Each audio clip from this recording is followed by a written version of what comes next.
దుర్గాదేవికి మహిషాసుర మర్దిని అనే పేరు ఎందుకు వచ్చిందో ఈ వ్లాగ్ లో తెలుసుకుందాం.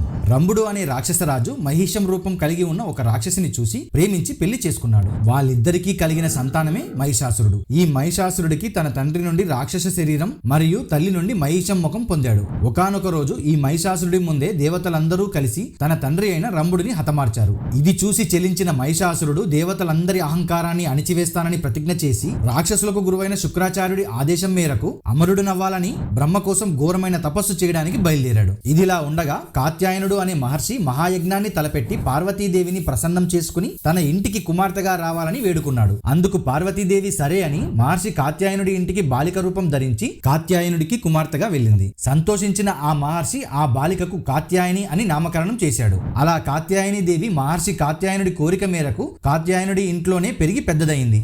ఈలోగా మహిషాసురుడు బ్రహ్మదేవుడి కోసం కఠోర తపస్సు చేయడంతో సంతోషించిన బ్రహ్మదేవుడు ప్రత్యక్షమై మహిషాసురుడిని ఏం వరం కావాలో కోరుకోమని అడగగా అందరూ రాక్షసులు కోరుకున్నట్లుగానే తనకు చావులేని వరాన్ని ఇవ్వమని మహిషాసురుడు కోరుకున్నాడు. అందుకు బ్రహ్మదేవుడు అమరుడిగా ఉండే వరాన్ని నేను ఇవ్వలేను అని అనడంతో మహిషాసురుడు బ్రహ్మదేవుడిని ఇలా కోరుకున్నాడు. మహిళలు అబలలు, వారికి అంత శక్తి ఉండదు కాబట్టి స్త్రీ మాత్రమే నన్ను వధించేలా, అలాగే నాకు ఎవరితో అపజయం లేకుండా వరాన్ని ఇవ్వమని కోరుకున్నాడు.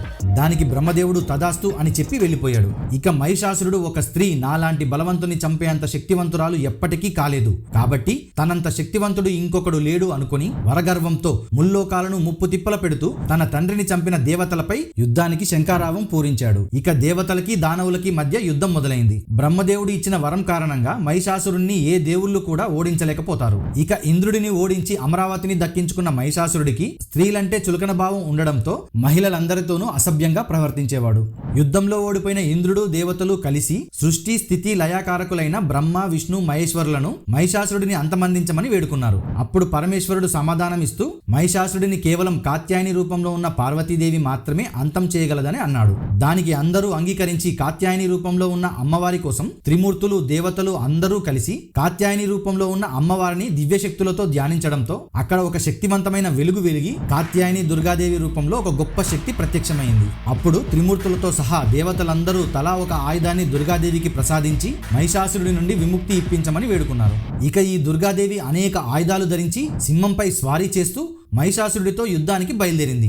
ఆమె శరీరం నుండి వెలువడుతున్న తీగల వంటి వెలుగులు మొత్తం ప్రపంచాన్ని కప్పేశాయి. ఆమె తన యోధ రూపంలో అష్టభుజాలు కలిగి ప్రతి చేతిలోనూ విభిన్న ఆయుధాలు పట్టుకుని యుద్ధంలోకి అడుగు పెట్టగానే మహిషాసురుడికి తన చావు కనిపించింది. కానీ మహిషాసురుడు అహంకారంతో ఒక స్త్రీ చేతిలో పరాజయాన్ని ముందే అంగీకరించలేక యుద్ధాన్ని కొనసాగించాడు. కాత్యాయని దుర్గాదేవి మహిషాసురుని రాక్షస సేనలను చీల్చి చెండాడుతూ నాశనం చేసి చివరికి మహిషాసురుడితో 9 రోజుల పాటు యుద్ధం చేసిన దుర్గాదేవి 10వ రోజు అతన్ని ఓడించి త్రిశూలంతో గుండెపైన పొడిచి వధించింది. అందుకే దుర్గామాతను మహిషాసుర మర్దిని అని కూడా పిలుస్తారు.